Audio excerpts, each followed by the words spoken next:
Let's start off with one more example of applying the first derivative test.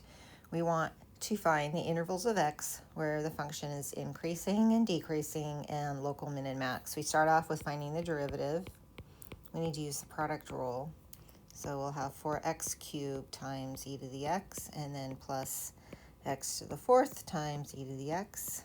Set that equal to 0 and factor out x cubed, e to the x, and we're left with 4 plus x in parentheses. We set each of those factors equal to 0. So from x cubed, we'll get x equals 0.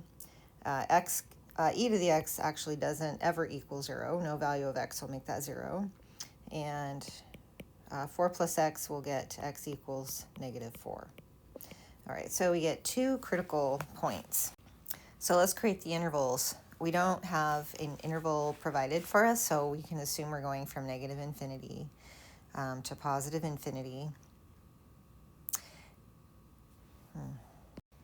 And we have critical point at -2, critical point at 0. Let's plug values into the derivative for those intervals. So we'll start with negative infinity to -2. Let's plug in the x value of -3 into the derivative. So we're going to get -3 cubed, which will be a -27, and then e to a -3, and then 4 plus -3, which will be a 1.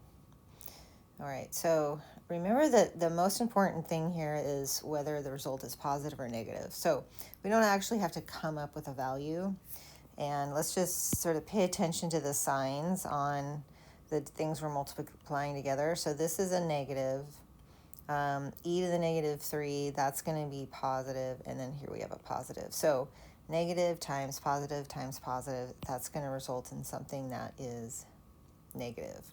Oops, I wrote the wrong thing. That is going to be something that is negative, less than 0. So on that interval from negative infinity to 2, we have a negative derivative. That means that the function is decreasing. So on this interval, the function is decreasing. And next interval is -2 to 0. So let's plug in a -1.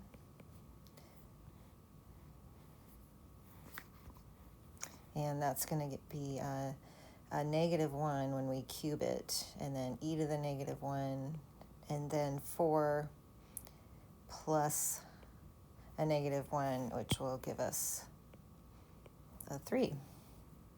Okay, so again, we have negative times positive, so that'll be less than 0.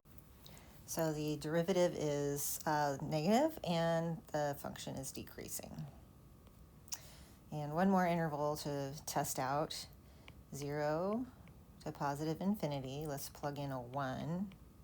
So 1 cubed is 1 times e to the 1 times 4 plus 1, which will be 5.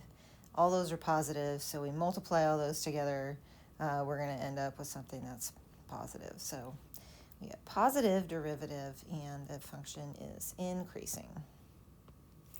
So then we have our intervals of increasing and decreasing. So we're decreasing on negative infinity all the way to 0.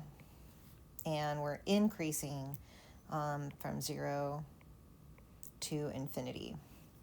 And we can also identify local min and max. So at the critical point of -2, there's no change. It's decreasing as we go through -2. So there's no local min or max there. But at 0, it's changing from decreasing to increasing. So we're going to have a local max, or I'm sorry, a local min at x equal to 0.